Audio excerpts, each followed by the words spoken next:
नमस्कार, मैं स्वागत करती हूं आपका खबर इंडिया न्यूज में।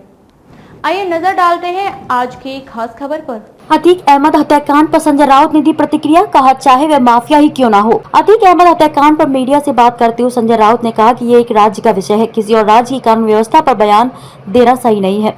प्रयागराज में हुई माफिया डॉन अतीक अहमद और उसके भाई अशरफ की हत्या पर अब राजनीति शुरू हो गई है। तमाम सियासी दलों के नेताओं की ओर से बयान आने शुरू हो गए हैं। अब इस मामले पर शिवसेना उद्धव ठाकरे गुट के नेता और राज्यसभा सांसद संजय राउत का भी बयान आया है। अतीक अहमद हत्याकांड पर मीडिया से बात करते हुए उन्होंने कहा कि ये एक राज्य का विषय है, किसी और राज्य की कानून व्यवस्था पर बयान देना सही नहीं है। हालांकि दिन दहाड़े पुलिस के बंदोबस्त के बीच अगर हत्या होती है तो ये गंभीर है। उस राज्य के लॉ एंड ऑर्डर पर सवाल खड़े होते हैं, चाहे वे माफिया ही क्यों ना हो। इससे पहले अतीक अहमद हत्याकांड पर यूपी के पूर्व मुख्यमंत्री और समाजवादी प्रमुख अखिलेश यादव, मायावती, असदुद्दीन ओवैसी और प्रियंका गांधी की भी प्रतिक्रिया आई।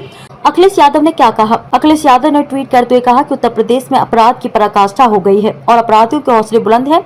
जब पुलिस के सुरक्षा घेरे के बीच सरेआम गोलीबारी करके किसी की हत्या की जा सकती है तो आम जनता की सुरक्षा का क्या? इससे जनता के बीच भय का वातावरण बन रहा है। ऐसा लगता है कि कुछ लोग जानबूझकर ऐसा वातावरण बना रहे हैं। मायावती ने भी सरकार को घेरा। वहीं इस मामले पर बसपा प्रमुख मायावती ने भी एक के बाद एक दो ट्वीट करते हुए सरकार को घेरा है। अपने पहले ट्वीट में उन्होंने लिखा कि गुजरात जेल से अतीक अहमद और बरेली जेल से लाए गए उनके भाई अशरफ की प्रयागराज में कल रात पुलिस हिरासत में ही खुलेआम गोली मारकर हुई हत्या उमेश पाल जगन हत्याकांड की तरह ही यूपी सरकार की कानून व्यवस्था व उसकी कार्य प्रणाली पर अनेकों गंभीर प्रश्न चिन्ह खड़े करती है।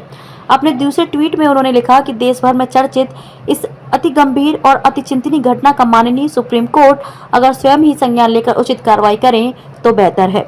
वैसे भी उत्तर प्रदेश में कानून द्वारा कानून के राज के बजाय अब इसका एनकाउंटर प्रदेश बन जाना कितना उचित है, ये सोचने की बात है। प्रियंका गांधी ने भी दी प्रतिक्रिया। वहीं इस हत्याकांड पर कांग्रेस की राष्ट्रीय महासचिव और यूपी प्रभारी प्रियंका गांधी ने कहा कि जो भी ऐसा करता है या ऐसे करने वालों को संरक्षण देता है उसे भी जिम्मेदार ठहराया जाना चाहिए और उस पर भी सख्ती से कानून लागू होना चाहिए। हमारे देश के कानून के संविधान में लिखा गया है, यह कानून सर्वोपरि है। अपराधियों को कड़ी से कड़ी सजा मिलनी चाहिए, मगर देश के कानून के तहत होनी चाहिए। किसी भी सियासी मकसद से कानून के राज और न्यायिक प्रक्रिया से खिलवाड़ करना या उसका उल्लंघन करना हमारे लोकतंत्र के लिए सही नहीं है। देश में न्याय व्यवस्था और कानून के राज का इकबाल बुलंद हो, यही हम सबकी कोशिश होनी चाहिए।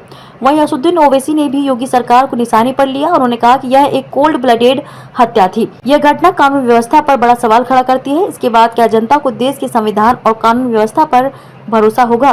खबरों में अब तक के लिए बस इतना ही। फिर होगी आपसे मुलाकात ऐसे ही एक खास खबर के साथ। तब तक के लिए नमस्कार और बने रहिए खबर इंडिया न्यूज के साथ।